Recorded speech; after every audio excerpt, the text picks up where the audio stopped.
पौर्णिमेचा दिवस आहे आणि आज मोठ्या प्रमाणात या आपल्या आशा वर्कर असतील, आरोग्य निरीक्षक असतील आणि आमच्या महाआघाडीच्या सर्व महिला असतील, आज आपल्या लाडक्या भावाला राखी बांधण्यासाठी आज मोठ्या प्रमाणात या शहर शाखेत जमा झालेल्या आहेत।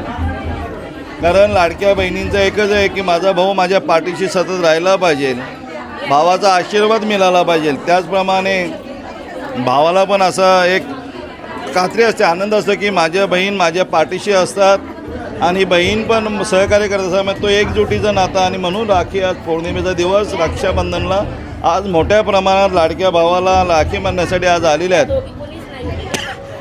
मी मनापासून आज सर्व लाडक्या बहिणींना आज रक्षापौर्णिमेच्या राखी पौर्णिमेची शुभेच्छा देतो आणि एक आश्वासित करतो की हा लाडका भाऊ सतत त्यांच्या पाठीशी राहणार आहे। त्यांना जे जे सहकार्य लागेल ते सहकार्य आपल्या या माझ्या माध्यमातून असेल, शिवसेना पक्षाच्या माध्यमातून असेल केला जाईल। आम्हाला सर्वांना माहिती आहे की ठाणे जिल्ह्याचे आदरणीय धर्मवीर आमचे गुरुवर्य आनंद दिघे साहेब यांनाही मोठ्या प्रमाणात लाडक्या बहिणी राखी बांधायला येत असत।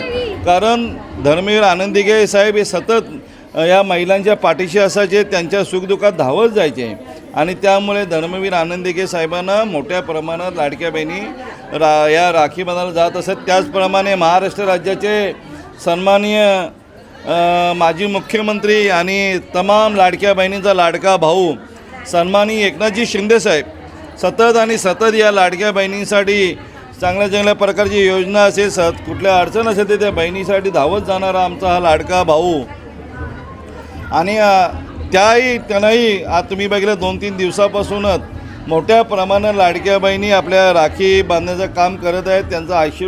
त्यांची ताकद त्यांच्या पाठीस आमचा भाऊ राहावा हा आशीर्वाद घेऊन आपल्या बहिणी जात असतात आणि त्यामुळे मोठ्या प्रमाणात रक्षाबंधनाचा कार्यक्रम आहे। मी सर्वांना आज रक्षाबंधनाच्या शुभेच्छा देतो आणि सर्वांना आज आपल्या लाडक्या बहिणींना सर्वांना शुभेच्छा देतो। त्यांच्या सतत हा राजेश मोरे पाठीशी राहणार आहे एवढा आजच्या दिवशी शब्द देतो।